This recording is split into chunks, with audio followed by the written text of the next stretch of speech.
Hello and welcome to another episode of Shedlock Customs. And in this episode we're going to be taking not this brake lever but another one that I've acquired out of aluminium, and we're going to make some mounts for it, modify it to get it to the style that I'm after, and take you through the process of fitting a brake to the frame. So obviously not a conventional way that maybe Velocette did it, but the way Shedlock Customs are going to do it. So hope you enjoy it. Sit back, get your cup of tea, and let's get going.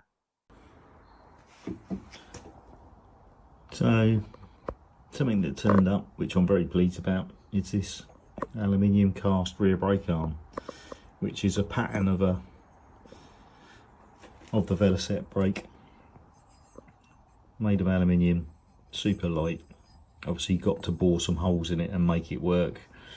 I am going to cut it about, but ultimately I think we'll be chopping this section off here and maybe squaring this arm up a little bit. But the first part of the puzzle is I need to get a hole through the middle of there so that I can drill a hole central to the actual casting.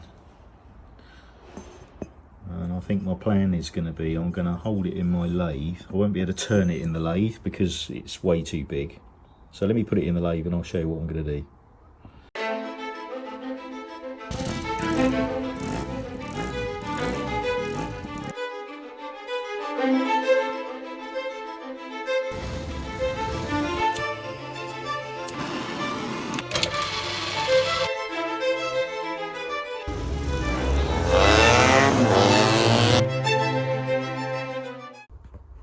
So what I've done, I've gripped it on the 3-jaw chuck on the diameter. You've got to be a bit careful because there's a casting lump here, but that's going to be pretty concentric, or concentric enough. And then I've got the center drill, and all I'm going to do is I'm going to push the center drill up against that, and I'm going to rotate it by hand, and that will be enough to mark it with. And then I'm either going to take the 3-jaw chucker off and put that on my drill so that I can hold it square and parallel again. So that's the plan. Let's see how we get on. I will bring you back. So all I've done is I've rotated it. I can get almost a full turn with the centre drill pulled up, pushed up against it, and I've managed to get a concentric mark on there, which is going to be a pretty reasonable fitting amongst that. I'm only going to be drilling a 1/2-inch hole effectively through that because that's the size of the pin that I'm going to be making and using. So there's going to be plenty of meat around the outside of that. Obviously I'd like to have it as concentric to the outside casting as possible, so I'll bring you along as we get to the next bit. Right, so putting this in the chuck is not going to happen. Don't seem to have a back gear on that, so I'm going to clamp it in this yeah, whatever you want to call it, can't think of the name of it at the moment, but what I did see was number 32, and number 32 was my clock card number when I was doing my apprenticeship, so I made these being, we've got 2 of them. Anyway, let's get on and drill the hole. Okay, a bit more progress. So we've got a bit of 1/2-inch mild steel bar in there. So I've managed to stick a 1/2-inch hole down the middle of the brake arm. Took a lot more doing than I wanted it to do, but anyway, nice fit, nice sliding fit. Right, let's get on with the next bit. Now I'll stop playing helicopters. Right. So we've got a bit of box section we talked about before. I've drilled a 1/2-inch hole through from both sides, marked a position out, going to cut it down there, cut it across here into that hole, round across, and also cutting across the top of here.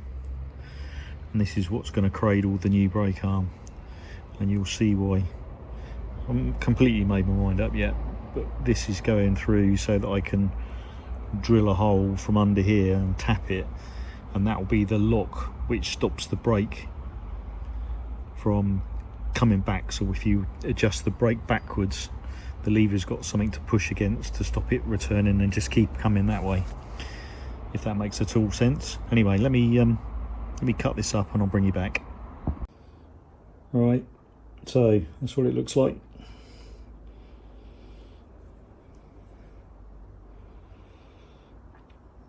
Obviously the brake arm is going to be running on that. I'm going to weld a washer on the end of there, I think. Split pin on the other end, and then carefully resting it on the Alfa Romeo. I'm going to drill and tap a hole in here so the bolt sticks up, and then this is going to be facing backwards and the arm's going to be doing that. So as you pull the tension on the rod that goes back to the brake, it's going to tend to lift the arm up, and that bolt coming up will resist it. And then the other plan I've got is on here.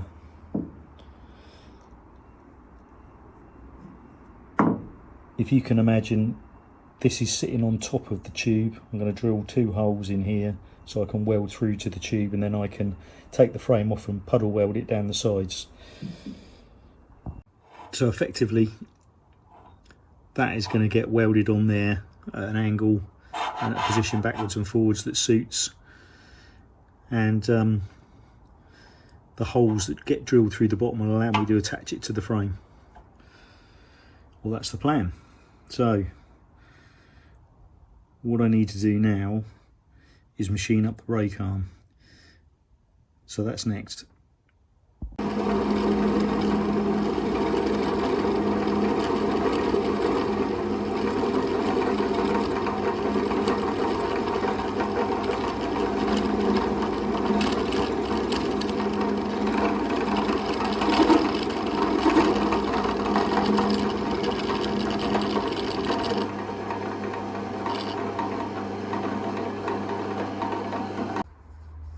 Right, brackets made, and welded a washer on the bolt or the stud. Now I'm going to make something to stop that. So obviously when the brake arm comes up, where you want to set the position, so I'm going to drill a hole I've marked out, scratch the line, and I just need to work out how far in I'm going to come, and then I'm going to drill and tap a hole in there so that when I put a bolt in, it's going to push against that, and I can wind it in and out, which is going to limit the amount the brake arm can come up, and then I can work out where I'm going to be drilling some holes to get it to weld to the tube. Now I'm not sure if that bolt's going to be too long, but basically if you operate the arm, then it touches on that surface and you can adjust it, come out, we're in. So anyway, I think you get the idea. Still will put a split pin through that, but now I need to drill some holes to allow me to weld it to the tube. Next up,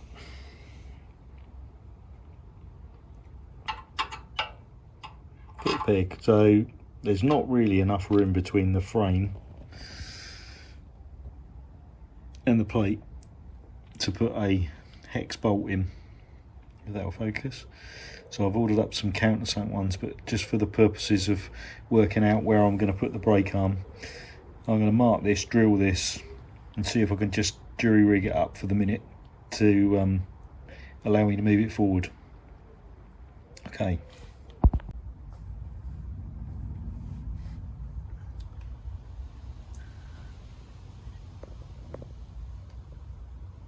Hopefully get the idea. So I've just mocked that up. Just got a G-clamp holding it in position, and a hammer holding up the brake. Now I'm conscious that I don't want to get this too close to here, because ultimately if you were standing on the brake and this came forward enough to hit that, then you'd have run out of brakes. But when I compare it to the Triumph brake, and we look at how much that's moving, when I press it, when the brakes are set up properly, it doesn't actually move that far. So I think we're going to be okay, and I'm not sure I'm going to keep that method. But that's the sort of idea. I'm just thinking whether I can move it a little bit further this way. It's fine because I haven't exactly got the biggest feet. But yeah, just trying to manage that distance. I reckon we're close. And what I'm going to do now is, like I said, I'm going to drill some holes, or a hole, in this bracket so I can weld through, and then I'm thinking I'll just tack it in position, and then I can seam weld it when the frame comes off again. And I'll probably leave that alone. I'll be able to make the back brake rod. Then we'll turn the bike round and I'll work on the gear change side, which has also got some challenges. So yeah, we're getting there. Right, tack the bracket in. Very difficult to get the torch in and get your head in and all the rest of it. So I've just tacked it for the moment, enough that I can, when I take the frame off, I can weld it up. Trying to blob a bit of weld inside one of those two holes. As you can see, they're the two holes that basically allow me to plug weld down onto the frame. So yeah. Oh, and the other thing I made sure of was that I've got enough clearance between the tube and the bolt, so I can still spin the bolt up and down. So that was a bit of forethought. So turn the bike around and get on with the gear change. So I've cut the corners off this to make it square, because that's the sort of look I was looking for. And then I've put a cross-hatch pattern, or cross-hatch pattern across the top of it, which I'm pretty pleased with. Now, I didn't use a hacksaw, but if you want to know how I did it, why don't you put a comment in the comments and tell me how you think I did it, or if everyone asks how you did it, I'll let you know. Okay, so next part of the puzzle, I've made up this brake arm, or brake rod I should say. I've had to put a set in it to get around the outside of the frame. I've welded on a sleeve to join it to this clevis pin. And now, I don't know if you can see that, but effectively that brake top where the mount would go is going to need to be slimmed down so that I can make that fit and put that pin through it. So that's the next part. I've obviously got the hatching on the top of the pedal now, so a little bit of gripping going on. And I'm pretty pleased with that. Obviously probably going to cut the excess down once I know how long it's going to be. Always good for catching the trouser leg on and falling over, or ripping your jeans on, but we don't want too much of that. So yeah, let's have a play and see where we get on.